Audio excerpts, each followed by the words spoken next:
저희는 계속 I believe 하나님의 나라의 가장 아름다운 공동체인 교회에 관한 말씀을 듣고 있습니다. 제가 이 말씀을 나누기 전에 시를 하나 읽어드리길 원합니다. 영어로 된 시인데 나름대로 제가 번역을 해봤습니다. 아무래도 번역을 하면은 번역은 반역입니다. 이게 잘 트랜스레이션이 안 돼서 영어로도 한번 띄워주시면은 제가 한국말로 한번 제 번역을 읽어보겠습니다. 제목은 A Builder or a Wrecker. 나는 인부들의 팀이 건물을 부수는 것을 보았네. 바쁜 시내 한복판에 있던 건물이었지. 이리저리 줄을 매어 밀고 당기며 매우 소란스러웠지. 기계의 거대한 빔을 휘두르니 측면 벽이 무너졌네. 나는 인부들의 지휘자에게 물었네. 이 사람은 기술자들입니까? 당신이 건물을 짓는다면 같은 이 팀을 고용을 하시겠습니까? 그는 크게 웃으며 말했지. 절대 그럴 수는 없습니다. 제가 지금 고용한 인부들은 아무 기술 없는 품꾼들 뿐입니다. 저는 이들과 함께 하루 이틀이면 건물을 쉽게 무너뜨릴 수 있습니다. 건축가들은 수년에 거쳐서 계획하고 건축한 것을 우리는 며칠에 부술 수가 있는 것이죠. 나는 그것을 떠나면서 혼자 생각에 잠겼지. 이 두 가지 역할 중에 나는 어떠한 역할을 주로 하고 있는가? 나는 정성스럽게 세우는 건축가인가? 인생을 1m씩 1평씩 자로 재며 계획하는 그러한 건축가인가? 나는 잘 준비된 계획대로 인생을 세워가고 있는가? 나는 인내심을 가지고 최선을 다하고 있는가? 아니면 나는 이제 막 시내에 들어온 이 철거팀인가? 부수는 일을 즐기는 철거자인가? 오 주님, 제 인생의 수고와 노력이 영원한 일을 위해 다른 사람을 세우는데 사용되게 하소서. 그러한 시를 여기 찰스 벤 베가이라는 분이 지었다고 합니다. 우리는 공동체를 허물기는 쉽습니다. 거기에 악한 영향을 미치기는 쉽지만 좋은 공동체를 함께 만들어가는 것은 수년, 수십 년의 노력이 필요할 수도 있다는 것입니다. 인간은 사회적인 동물로서 우리 모두는 특정한 공동체에 belonging, 소속됨이 너무나 중요하고 필요한 것이죠. 우리는 공동체를 세우는 builder, 세우는 자가 될 수도 있고 또는 wrecker, 공동체를 파괴하는 역할도 할 수가 있다는 것입니다. 여러분들은 공동체에 소속된 경험이 어떠한 경험이 있습니까?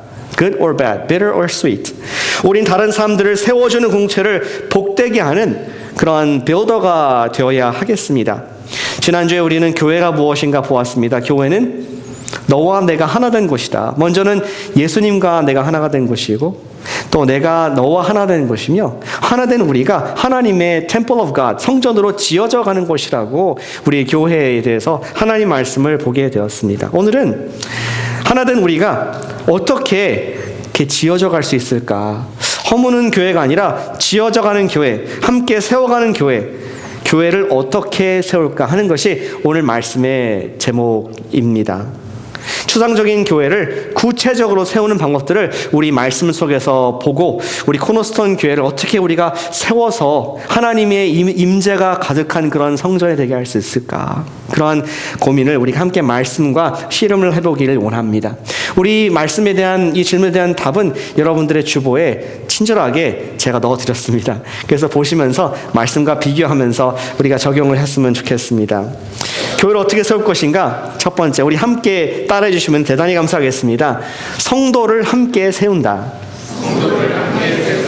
교회를 세우는 것은 기초를 다지고 건물을 세우는 것이 아니라 성도를 함께 세우는 것이 교회를 세우는 것이라고 사도 바울 에베소 말씀은 우리에게 말씀해 주고 있습니다.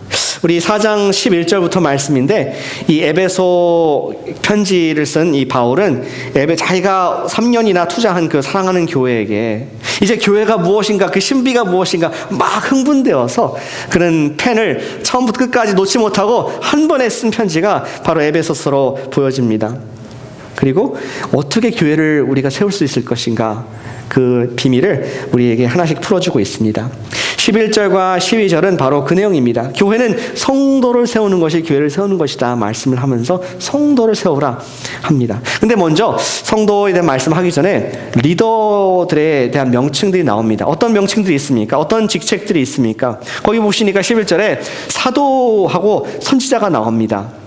그리고 또 복음을 전하는 자가 있습니다. 목사와 교사라는 직분이 나옵니다.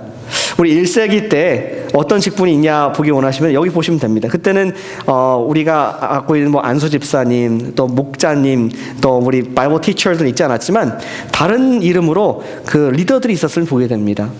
우리 사도와 선지자들을 보시면은 그들은 누구였어요? 왜 사도가 사도 됐습니까? 사도는 예수님을 눈과 눈을 마주치고 손을 만져보고 직접 경험한 예수님을 만난 육으로 만난 사람들을 우리 그 사람 그리고 예수님 말씀을 전파하는 사람을 사도라고 부릅니다. 선지자도 마찬가지였습니다. 예수님 말씀을 직접 경험한 것을 전파하는 그런 사람들이었습니다. 그래서 이 직책은 1세기 예수님을 처음 만난 사람들이 점점점 1세기 하면서 죽어가면서 이제 그 사도의 직은 종단이 됩니다. 더 이상 우리 시대에 사도, 무슨 사도님, 무슨 선지자님 이런 말을 쓰지 않지 않습니까? 그 직책은 사라지게 되었습니다. 또 다른 리더십의 직책이 있었습니다. 그것은 복음을 전하는 자라고 말씀을 하고 있습니다. 우리 지난번에 우리가 뭐죠? 에베소 교회를 중심으로 복음을 전했던 예수님의 교회 시리즈를 함께 보았습니다. 그때 보기를 에베소 맏형교회 같은 에베소 교회, 말씀을 열심히 가르쳤던 그 교회가 이제는 여러 사람들을, 전도자들을, 복음 전하는 자들 파송해서 우리 골로새 교회, 히에라볼리 교회, 버가모 교회 북쪽으로 이러한 교회들을 개척하는 일들을 했는데 아마 이 교회에 그러한 이 파송 선교사 같은 복음 전파하는 사람들이 있어서 지역 사회에 지역 또 도시에 교회를 개척하지 않았을까 생각이 됩니다. 그것을 또 중요한 교회 리더십 중에 한 사람이 복음을 전하는 사람들이었습니다. 그 마지막 직책이 누구냐? 바로 목사와 교사. 우리 헬라어로 보시면은 이 목사가 교사가 한 그 정관사로 붙여 있습니다. pastor and teacher, the pastor and teacher, the pastor, the teacher가 아니라 the pastor and teacher, 목사이고 교사인 사람들이 있다. 우리 성경 교사들은 그런 것 같습니다. 교사들은 막 말씀 지식만 전달하는 그러한 뭐 녹음기가 아니라 사실은 우리 하나님 말씀을 전파하면서 그대로 살 수 있도록 격려를 하고 또 기도 제목도 들어주면서 기도해주는 그러한 목양의 역할을 반드시 교사들이 하게 됩니다. 목사와 교사는 뗄래야 뗄 수 없는 그러한 직책인 것이죠. 참고로 우리 교회 목자가 있지 않습니까? 목자는 어디 있는 직책입니까? 성경에 어디 있습니까? 사실은 목자하고 목사는 같은 직책입니다. 아셨습니까? 여러분 목자님들이 사실은 목사님입니다. 그래서 그 목양의 일들을 감당하도록 교회에 이런 직책들을 주셨다. okay. 이런 여러 가지 타이틀을 주셨는데, so what? 어떠한 목적을 위해서 이분들을 세우셨는가? 그 목적을 12절에 말씀을 하고 있습니다. 한번 같이 읽어보실까요? 12절 말씀입니다. 시작. 이는 성도를 온전하게 하여 봉사의 일을 하게 하며 그리스도의 몸을 세우려 하심이라. 그리스도의 몸을 세우기 위해서 성도를 세운다. 이 말씀하고 있습니다. 바로 지금 언급드린 말씀드린 사도 선지자, 복음 전하는 자, 목사와 교사 이 모든 사람들의 공통적인 특징은 무엇인가? 바로 성도를 세우는 것에, 그래서 결국은 교회를 세우는 것에 목적이 있다라고 우리에게 말씀을 하고 있는 것이죠. 결국 영적 리더들은 그들이 runner, athlete이 아닙니다. 그들은 코치입니다. 코치. 그 성도가 하나님의 봉사일을 잘할 수 있도록 돕는 쿡쿡 옆구리를 찔러서 움직이게 만드는 그러한 코치라는 것을 생각을 해보게 됩니다. 제가 인터넷에서 피트니스 코치를 좀 찾아봤습니다. 근데 여러분 잘 아시는 그런 리뷰 기관에서 리뷰를 한 어떤 사람이 글을 남긴 거 봤는데 한번 이 캐슬린이라는 사람의 한번 이 평을 한번 들어보시길 바랍니다. 영어로도 있습니다. 한번 보여주시면은 영어로 있는데.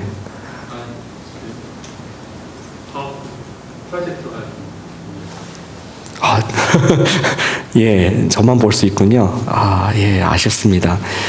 제가 땀을 흘리면서 저기 잠깐 보시면은 별 5개 붙어 있지 않습니까? 저 보입니까? 저것만 보시면 됩니다. 5-star 피트니스 코치에 대한 리뷰인데 들어보시기 바랍니다. 제가 번역했습니다. 캐틀린은 놀라운 모티베이션을 제게 주었습니다. 그녀는 계속해서 운동의 수위를 높여갔는데 전에는 상상도 못했던 단계의 운동을 제가 할 수 있게 되었습니다. 캐틀린의 가장 큰 장점은 운동을 재미있게 엔터테인먼트로 만들어주는 것이었죠. 그녀가 가르쳐준 안전한 운동에 관한 꿀팁들은 큰 도움이 되었습니다. 캐틀린 덕분에 이제 35파운드의 살을 뺄 수가 있게 되었죠. 에너지가 넘쳐서 우리 집에서 뛰어다니는 아이들도 거뜬히 따라잡을 수 있게 되었습니다 하는 그런 실제 간증을 우리 어떤 분이 리뷰한 것을 보게 되었습니다. 여러분들도 같은 간증을 하실 수가 있겠습니까? 이런 간증 어떨까요? 우리 성경교사님 덕분에 성경이 읽어지네. 우리 목자님 덕분에 식사 기도만 하던 제가 토요일 아침 기도회까지 나가게 되었어요. 우리 목녀님 덕에 제가 전도한 일에 자신을 갖게 되었습니다. 찬양 팀장님 덕에 평소에 제 입에서 가요가 나오는데 이제는 찬송가가 나오게 되었습니다. 이런 리뷰는 어떻겠습니까? 바로 우리 하나님께서 주신 우리 교회 영적 리더들의 역할이 그런 것이라는 것이죠. 우리 리더 부장님들, 목자님들, 교사님들의 역할은 그들이 열심히 하나님 일을 다 하는 것이 아니라 사실은 우리 성도들이 하나님의 말씀, 하나님의 또 기도, 예배 이것을 할 수 있도록 우리를 때로는 쿡쿡 찔러서 일어나게 만드는 코치란 그런 말씀을 하고 있습니다. 물론 여러분께서 피트니스 코치의 말을 안 들어도 전혀 생명에 지장이 없습니다. 그러나 여러분들의 그 죄의 살들은 책임질 수가 없습니다. 코치의 말을 들으시길 바랍니다. 교회를 세운다는 것이 무엇입니까? 성도를 세운다는 뜻입니다. 그것이 교회를 세우는 것입니다. 목자님들, 부장님들, 교사님들, 리더님들, 가스포 성경 공부에 참여하라고 코치를 하시길 바랍니다. 토요일 아침엔 영적인 호흡인 기도를 함께 하자고 권면을 하시길 바랍니다. 또한 거룩한 모임인 예배와 목장 모임에 빠지지 말라고 권면을 하시길 바랍니다. 잔소리가 아니라 사랑의 권면, 또 정말 주 안에 사는 근심은 정말 우리 생명을 이룬다고 했는데 우리가 하나님의 일을 듣고 또 권면으로 말미암아 교회가 세워지고 성도가 세워지는 그런 복된 교회가 되시길 축복합니다. 부서일에 동참하자는 형제님의 자매의 권면을 마다하지 마시고 거부하시길 마시길 바랍니다. 세워지는 성도가 될 때 교회가 세워지는 예수 그리스도의 임재가 있는 교회가 세워질 줄로 믿습니다. 교회는 성도가 세워지는 교회입니다. 두 번째, 교회는 어떻게 세워집니까? 한번 같이 해주시면 감사하겠습니다. 믿음을 함께 세우자. 성도를 세운다는 것을 조금 더 구체적으로 말씀드립니다. 믿음이 세워지는 것이 교회가 세워지는 것입니다. 13절을 보시겠습니다. 우리가 다 하나님의 아들을 믿는 것과 아는 일에 하나가 되어 온전한 사람을 이루어 그리스도의 장성한 분량이 충만한 데까지 이르니. 우리 교회를 세운다는 것이 무슨 의미입니까? 하나님의 아들 예수님을 믿는 것, 그것이 충만해져서 믿음의 분량이 점점 자라서 목표가 어디냐? 예수님의 장성한 믿음까지 목표로 우리가 성장하는 것이 교회를 세우는 것이고, 나를 세우는 것뿐만 아니라 교회를 세우는 것이라고 이렇게 말씀을 하고 있습니다. 우리의 목표는 단순히 매주 성실하게 예배를 드리고 은혜 받는 것으로 끝나서는 안 되겠습니다. 단순히 기도 생활을 하고 말씀을 읽는 생활로 그쳐서는 안 된다는 것이죠. 그것 자체가 목적이 아닙니다.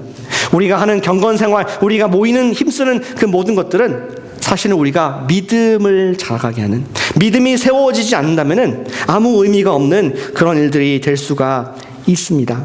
그리스도인들의 세워질 더 큰 성장의 목표는 무엇이냐? 믿음의 성장이라고 말씀을 하고 있습니다.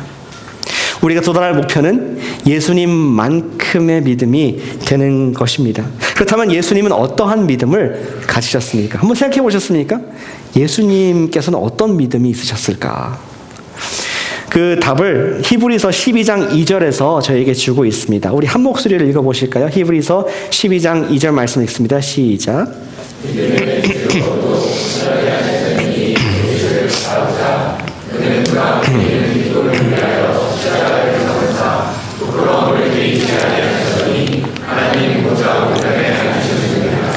예수님을 형용할 때 믿음의 주요 온전케 하시는 이라고 말씀하고 있습니다. 우리 참 안타까워서 영어로 보니까 He is the founder and perfecter of our faith. 우리의 믿음을 처음에 창시하신 분이시다. CEO, 스타트업. 우리 믿음을 처음에 만들어주시고 그 다음에 그 믿음이 어디까지 자랄 수 있는지 그 끝까지, 끝에 그 perfect, 끝나는 점까지 보여주신 믿음의 시작과 끝을 다 그려놓으신 예수님이시다.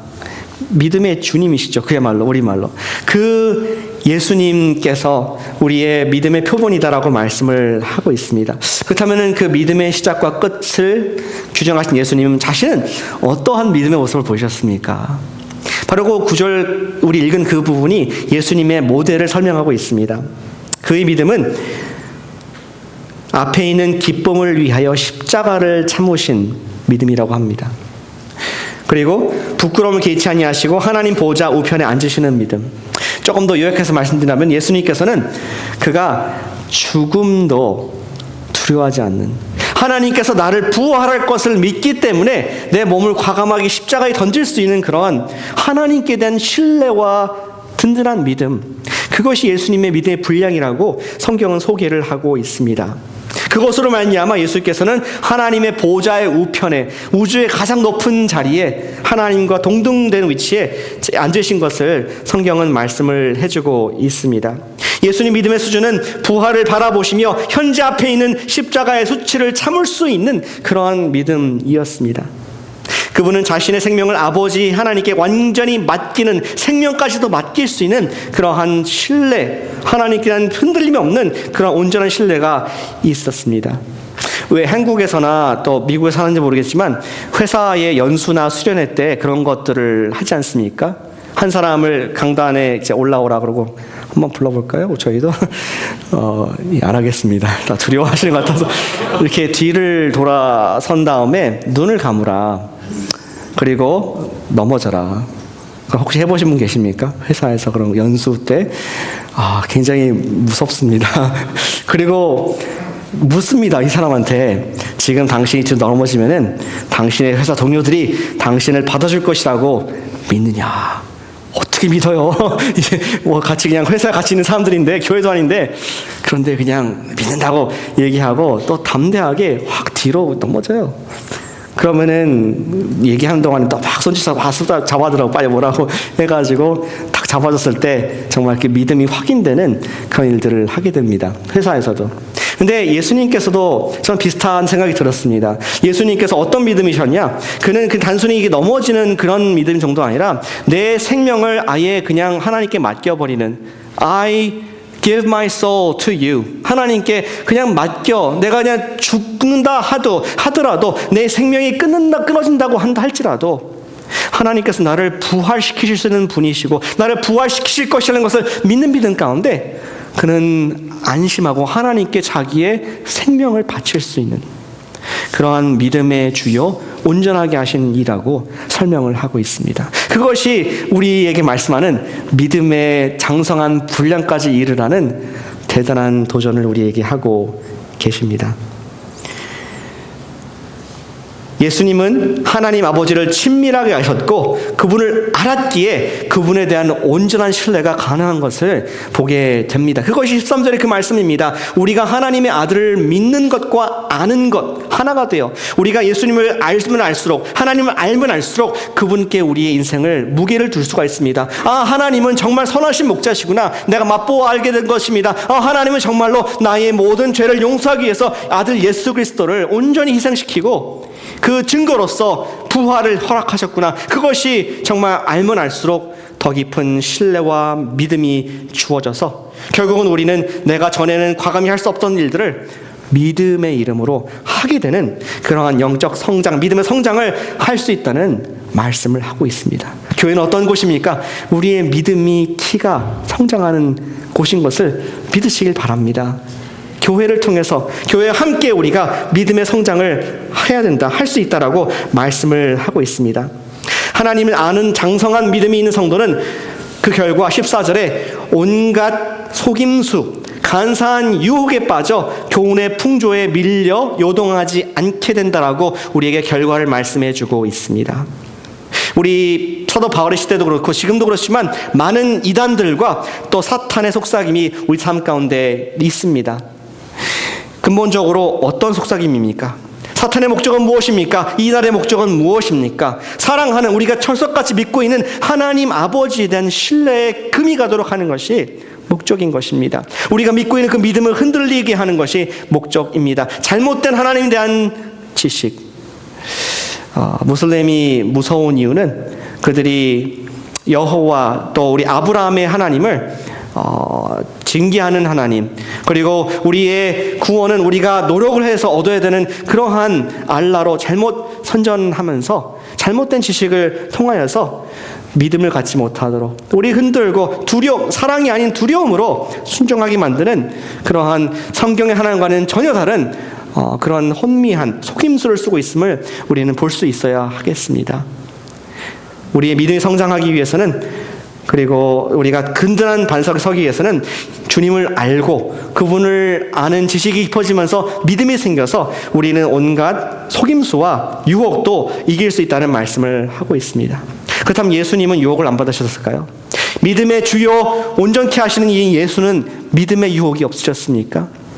예수님께서도 굉장한 믿음의 유혹을 받으셨던 것을 성경이 말씀하고 있습니다. 언제 가장 심했을까요? 바로 십자가를 지기 전에 사탄의 유혹이 있었습니다. 이 십자가를 안 져도 돼. 하나님의 아들 아니야. 언제든지 이것을 너는 거부할 수 있어.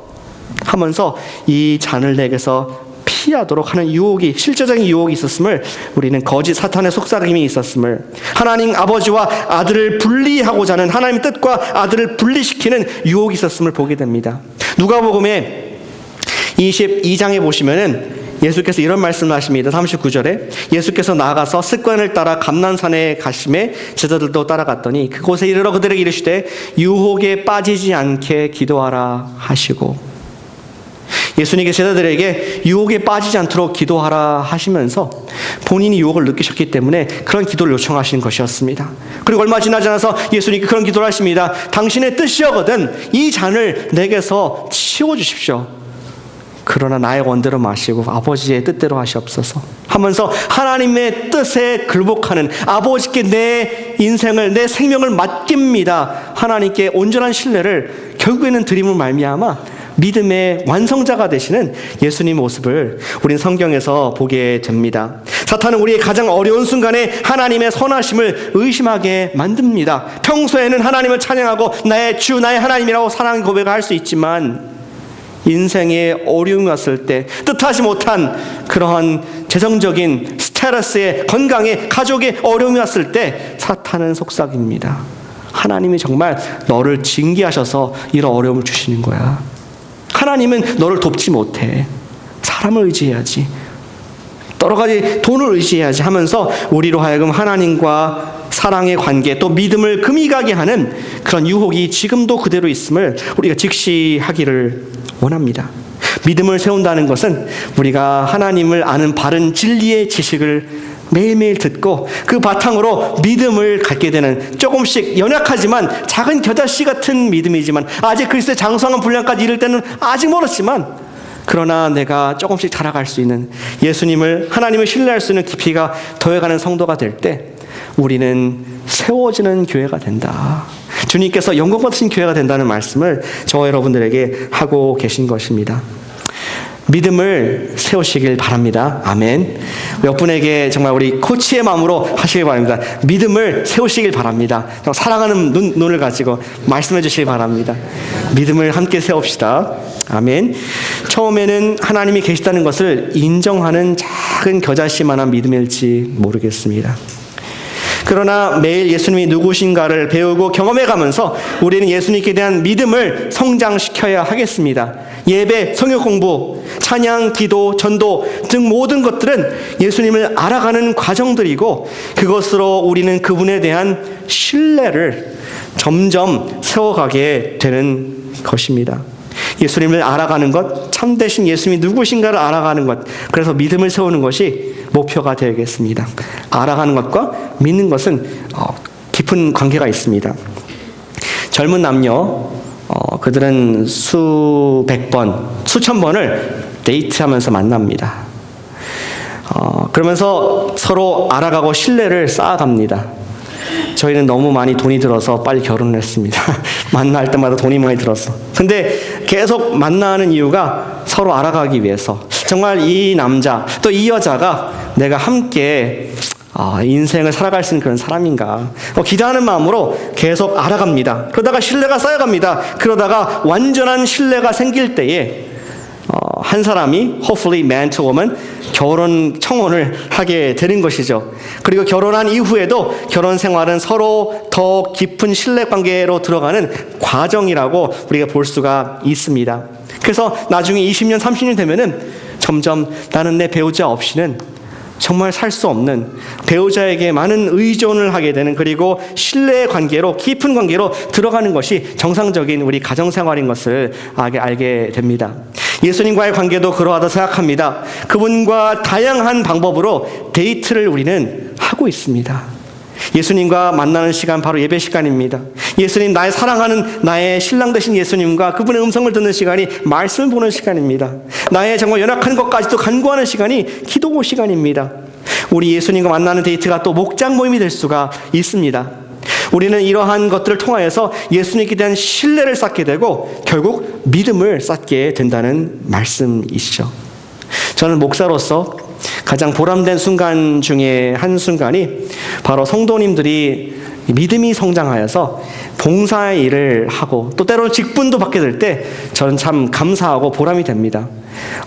믿음이 성장하는 증거로 볼 수 있기 때문에 예배만 출석하던 성도가 봉사를 하고 성경반의 교사, 우리 학생으로 계속 있던 분이 교사가 되며 예비 목자가 되는 믿음의 성장을 할 때 참 감사하고 주님 앞에 영광을 올리는 그런 일들이 있음을 보게 됩니다. 사랑하는 여러분, 교회를 세운다는 것은 수상적인 것이 아닙니다. 여러분들 각자 우리 성도들의 나의 믿음의 키가 자라고 있는가? 내가 하나님을 신뢰하는 그 신뢰가 두터워졌는가? 어제보다 오늘보다 내일 내가 더 하나님을 알아가고 신뢰하는 그 믿음이 깊어졌는가? 그것이 우리의 교회를 세우는 척도가 되어야 하겠습니다. 그러나 마지막 한 가지 더 있습니다. 교회를 세운다는 것은 성도를 세우고, 교회를 세운다는 것은 함께 믿음을 세워가고, 세 번째 교회를 세운다는 것은 사랑을 함께 세워가는 것입니다. 함께 해보실까요? 사랑을 함께 세우자. 앞에는 사람, 여기 사랑입니다. 교회가 세워져야 할 세 번째 영역이 있는데 바로 그것은 사랑이라는 것입니다. 우리 14절을 보시면은 15절입니다. 보시면 이렇게 적혀 있습니다. 오직 사랑 안에서 참된 것을 하여 범사에 그에게까지 자랄지라. 예수님의 몸에서 자라가라, 세워지라 하면서 사랑을 얘기를 하고 있습니다. 근데 좀 특이한 표현이죠. 사랑 안에서 참된 것을 하라. 참된 것을 한다는 것이 무슨 뜻일까요? 사실 한국말로 애매하게 되어 있는 이유가 헬라어로도 애매하게 되어 있어서 애매모호하게 되어 있습니다. 근데 추정하기는 참된 것을 한다는 것은 두 가지 의미가 있습니다. 하나는 우리가 진리를 선포한다는 의미가 있습니다. 이제 진리를 얘기한다. 그리고 또 어떤 의미냐? 두 번째 의미는 내가 말한 것을 행한다는 의미입니다. 진리를 선포하고 그대로 행한다. 영어로 말한다면은 truthful, 진실되게, 사랑 안에 진실되게 행하라는 말씀을 이렇게 하고 있는 것이죠. 영어로 보시면은 practicing the truth in love.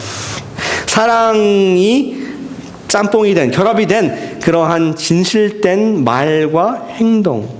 그것이 몸을, 예수님의 신부인 교회를 세우는 것이라고 말씀을 하는 것입니다.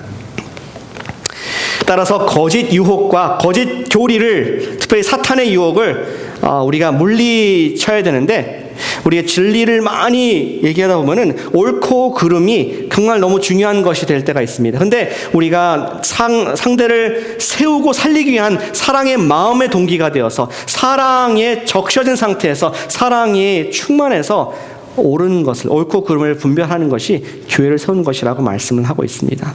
단순히 내가 진리의 사도가 되어서 어떤 판단하는 그러한 것, 사람을 세우는 것이 아니라, 교회를 세우는 것이 아니라 사랑이 충만한 가운데, 사랑 가운데서 하는 참된 행동만이 교회를 세운다라는 말씀을 하고 있는 것이죠. 여러분들을 어릴 때 어머니의 잔소리를 많이 들으셨습니까? 잔소리 없이 자라신 분 계십니까? 나는 혼자 정 모범생으로 잘 자랐다. 아마 불쌍한 분이실 겁니다. 이 어머니의 잔소리는 사랑의 잔소리입니다. 이빨 닦고 자라. 길을 건널 때 좌우 양쪽을 살피고 건너라. 제발 동생을 좀 때리지 말라. 또 욕을 하면 안 된다. 엄청 맞을 경험이 있는 분도 계실 것입니다. 거짓말하지 말라. 이러한 것들을 여러분 듣고 자랐습니다. 그렇기 때문에 정말 훌륭한 사회인으로서 이렇게 앉아 계신 줄로 생각이 됩니다. 만약에 이러한 엄마의 잔소리들을 리스트로 딱 쭉 적어보고 읽어본다면은 너무나 율법적인, 너무나 답답한 우리 마음을 느낄 수가 있을지 모르겠습니다. 정말 아무런 토도 달지 않고 무조건 이빨 닦아라, 무조건 동생 때리지 말라, 무조건 좌우를 살피고 행동하라 했을 때 이 막 그 반항심이 생길 수 있는 그런 말씀이지만 우리는 어떻게 아무런 대꾸도 하지 않고 그렇게 순종할 수가 있었을까요? 그것은 어머니가 하셨던 그 모든 말씀들이 정말 나를 사랑해서 내가 잘 되고자 하는 정말 그 사랑의 마음속에 나온 것을 알기 때문에, 온전히 신뢰하기 때문에 우리가 그 많은 율법과 계명들을 수백 가지, 천 가지를 지킨 줄로 믿습니다. 반면에 우리 전에 동생 있으신 분들은 아시겠지만 엄마한테 늘 내 동생은 내 말 안 들어요 이렇게 말한 것은 아마 올바른 말을 했지만 사랑이 없어서 안 듣지 않았을까 생각해 보게 됩니다. 우리가 아무리 옳은 말과 행동을 하더라도 사랑이 없이는 사람을 세우지 못합니다. 사랑이 없는 진리는 거부감만 생기게 됩니다. 교회는 굳건한 진리의 믿음을 세워가는 곳이지만 사랑이 없다면은 함께 세워질 수가 없다는 원리를 우리에게 지금 강조해서 말씀을 하고 있습니다. 교회 내에 있는 개개의 성도들은 믿음이 세워져야 하지만 그 개개의 성도들을 묶어주고 하나가 되게 하는 것은 무엇이냐? 바로 사랑의 끈이라고 지금 주님께서는 말씀을 해주고 계십니다.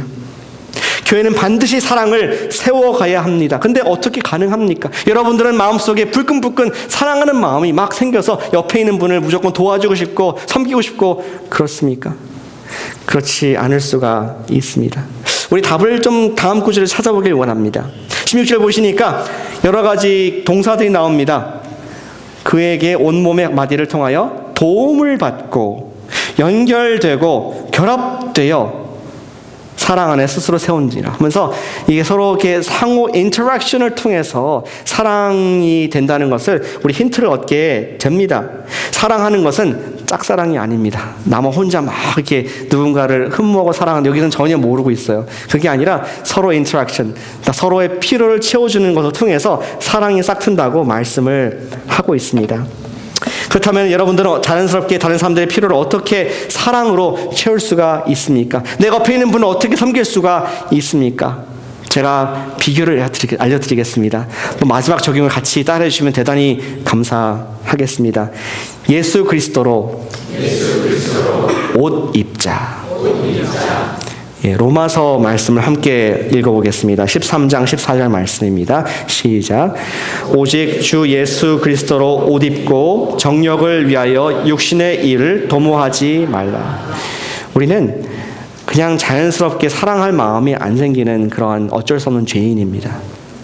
우리는 내 자신도 사랑하기 바쁜데 옆에 있는 심지어 배우자도 챙기고 내 아이들도 챙기는 것이 귀찮을 때가 많이 있습니다. 근데 심지어 전혀 모르는 교회 지체들을 사랑하라니요.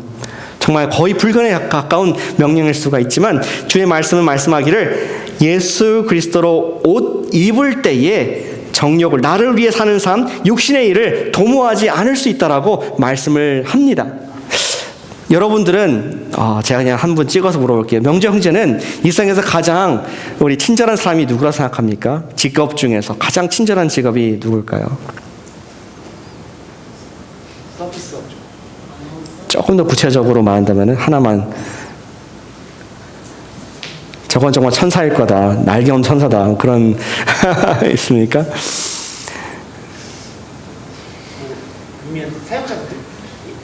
사역자분. 대단히 감사합니다. 사역자가 천사라고. 전혀 아니지만 저는 이 세상에서 가장 친절한 분들이 우리 비행기를 타는 승무원들이 아닐까, 스튜어디스가 아닐까 생각이 듭니다. 아주 멋진 깔끔한 옷을 차려입고 뭐 팁도 안 주는데 갖다 황송하게 음식 갖다 받쳐주고 또 필요한 물 한 컵도 가서 웃으면서 갖다 주는, 한 번도 찡그리면서 얘따 먹어라 하는 스토리에서 본 적이 있습니까? 정말 최선을 다해 섬기는 그들의 모습을 통해서 늘 감동을 받습니다. 여러분께서 감동을 받아서 한번 그렇게 질문해 보시면 어떻겠습니까? 질문이 아니라 하나 얘기죠. 당신은 너무 친절합니다. 정말 감동받고 천사 같아요. 그분이 뭐라 할 것 같습니까? 기분 좋을까요? 나쁠까요? 전 좋을 것 같은데 안 좋습니까? 아마 굉장히 기분이 좋을 거예요. 그러면서 속으로 하는 말이, 사실은 내가 그렇게 좋은 사람이 아닌데 그냥 승무원 옷을 입었으니까 친절하게 하는 거예요. 이렇게 한번 속으로 웃으면서, 말은 안 하지만 속으로 하지 않을까 생각이 듭니다. 사람은 제복을 입으면 태도가 달라집니다. 경찰관도 엎드릴 때하고 또 엉두리, 옷을 입었을 때랑 많이 차이가 있습니다. 엎드릴 때는 그냥 스피딩을 합니다. 빨리 갑니다. 그러나 경찰관이 되면은 정말 내가 도와줄 사람이 있나, protect and serve 할 사람이 어디 있는가, 몸가짐이 달라지는 것을 우리 보게 되는 것이죠. 주의 말씀은 우리가 어떻게 사랑할 수 있느냐, 우리의 비결을 말씀해 주시는데, 너희가 예수 그리스도의 옷을 입으라고 말씀을 하고 있습니다. 나는 그렇지 않은데, 나는 사랑할 마음이 없는데 예수님께서 십자가에서 돌아가신 그 뜨거운 사랑의 옷을, 나의 모든 죄를 정결케 하신, 그리고 나를 하나님의 아들로, 딸로 만들어주신 그 고귀한 예복을 나에게 입혀주시면서, 나 입어라, 예수 그리스도의 옷을 입고 뜨겁게 사랑해라, 그 사랑의 분량까지 자라가라, 우리의 그런 말씀을 하고 계신 것입니다. 우리는 원래 마음에 사랑이 많은 사람들은 아니지만, 우리가 예수님의 권면을 따라서 그 옷을 입을 때 우리는 사랑할, 섬길 마음이 있게 되는 것이죠. 우리 가운데는 여러분들의 목자 또는 목녀라는 타이틀의 옷을 입고 계신 분이 계십니다.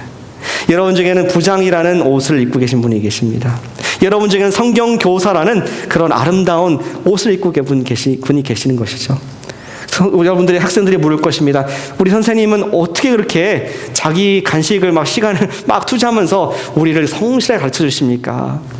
근데 그분은 속으로 얘기할 때, 사실 나 그런 사람이 아니에요. 근데 교사니까 하고 있습니다. 기쁨으로 아마 그런 대답을 하게 될 줄로 생각이 됩니다. 그런데 주님께서는 우리 직분과 관계없이 우리 모두에게 사랑의 옷을 입으라고, 성도로서 거룩한 하나님 백성, 하나님의 사랑을 한 분도 받지 않은 분이 없는데 예수 그리스도의 십자가의 생명 같은 사랑을 입은 사람들로서 이제 서로 필요를 채워주고 격려하고 온전히 사랑을 하고 말씀하실 때, 우리가 그 말씀에 아멘으로 순종할 때, 정말 내가 예수님의 옷을 가지고 예수님께서 나를 어떻게 사랑하시는지 기억하면서 서로를 사랑할 때 우리는 사랑 안에서 세워지는 교회가 될 수 있다고 말씀을 하고 있습니다. 어제 목장 모임 갔는데, 어제 목장 긴장하게 될 것이죠. 근데 그 목녀님에게 많은 칭찬을 하시더라고요. 우리 가족원들이 한 5-6명에게 칭찬을 하시는데, 처음에는 그냥 잘 받으시다가 나중에는 너무나 황송해 하시고 굉장히 힘들어 하시는 말씀을 하시면서 마지막 이런 말씀 하시더라고요. 나는 원래 그런 사람이 아닌데 하면서 정말 그 황송한 그런 경험을 하는 것을 목격을 하게 됐습니다. 우리는 그런 사람이 아닙니다. 오직 예수님의 의로운 옷을 입었기 때문에 우리가 사랑할 수 있고 섬길 수 있고 예수 그리스도의 몸으로 지어갈 수 있음을 믿으시길 바랍니다. 저는 그러한 교회가 우리 코너스톤, 예수님의 피값으로 사신 교회가 될 줄로 믿고, 또 주님이 오실 때까지 믿음과 사랑이 성장하는 예수 그리스도의 장성한 분량, 정말 그분 오실 때까지 이루지 못할지 모르겠지만 목표로 매일매일 나아갈 때 하나님의 영광이 이곳에, 하나님께서 거하시기에 부끄러움이 없는 주님의 몸된 교회가 될 줄로 믿으시길 바랍니다. 기도하겠습니다.